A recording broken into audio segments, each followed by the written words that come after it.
Hi guys, this is Connie, back for some more Connie Reads Gary Paulson's Lawn Boy Returns. We are on Chapter 7, titled The Detrimental Influence of Fame and the Loss of Privacy as a Result of Prosperity. That's a mouthful. Here we go. I'll have to give some serious thought to bringing a PR person on board, Arnold said to me the next morning. Someone to handle the media and coach you about what to say in public. That was probably a sound idea, since I couldn't imagine giving another interview. The first one having been so unexpected and terrifying. My tongue was still stuck to the roof of my mouth, which tasted like, well, never mind, it was bad. I'd appeared as a feature on the 10 o'clock news the night before. The little human interest story they do between the weather and sports. Sandra Santana had asked me all kinds of questions about why I had become a prized fighters sponsor and how I'd made the money in the first place and who was the genius stockbroker who made me rich. The bright lights and her fast questions made me nervous and confused, so I couldn't remember what I'd said 2 seconds earlier. She forgot all about her interview with Joey, who didn't seem to mind. He stood next to me, his arm around my shoulders, beaming. It was only a 2-minute piece, but it felt like I stood there for an agonizingly long time, dripping sweat under lights hotter than a blowtorch.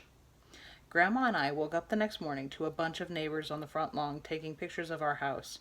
I was especially proud that they got such good shots of Zed's camper and his laundry, mostly made up of skid-marked underwear, which he had drying on the line he'd strung between his radio antenna and the garage light.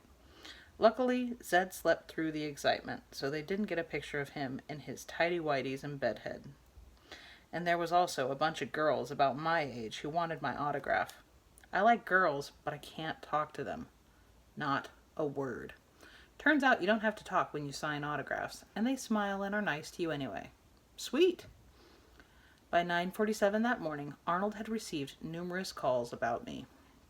The local university has invited you to lecture to their econ department. The newspaper wants to do a series on you and me in our working arrangement. Several internet teen sites have expressed interest in having you blog for them, and the big cable sports channel wants to fly you and Joey to New York to be on their roundtable program Sunday morning.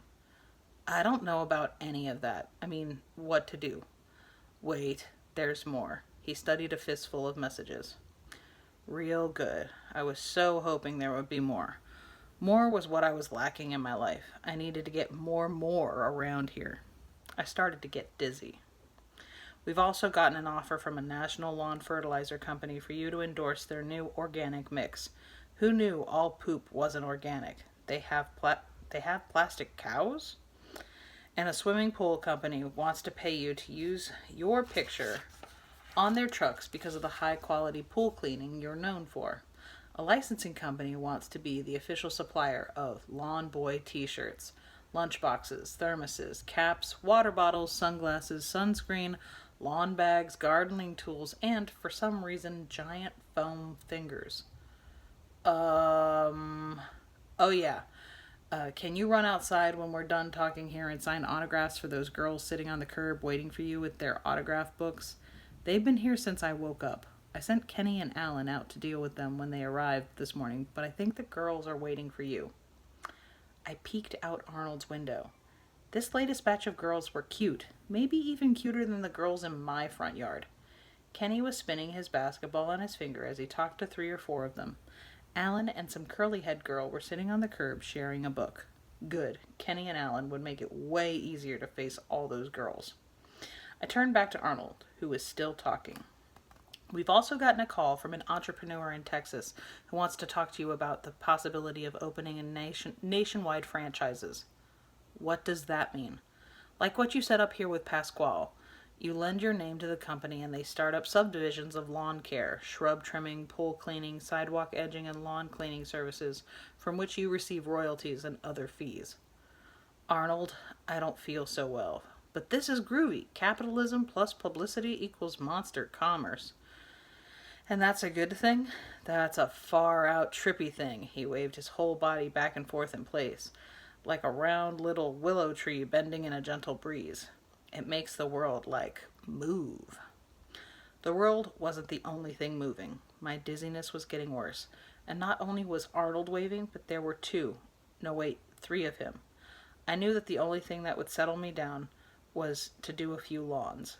As soon as Arnold turned to answer a question from Gib, I slipped out the kitchen door to the garage. I crawled through the side window and shinnied down the wall next to the overgrown lilac bush.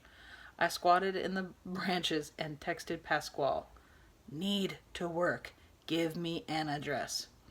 As soon as I got his reply, 4024 Broadway, I commando crawled through the bushes to the corner of the garage, and, waiting until the coast was clear, the autograph girls were talking to Alan and Kenny, and I couldn't be spotted by anyone in the house. I sprinted through Arnold's backyard and cut through the Sodders' side yard and came out on the street a block away. I walk-trotted back to my own street, where hiding behind Mrs. Steck's sheets hanging on her clothesline next door, I made sure Zed was nowhere in sight. Then I jogged to the garage and my lawnmower.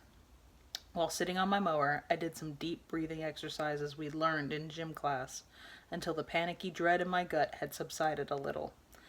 Then I shoved the throttle to turtle and headed off to work. I'd feel better after I'd done a yard or two. And that's the end of chapter 7.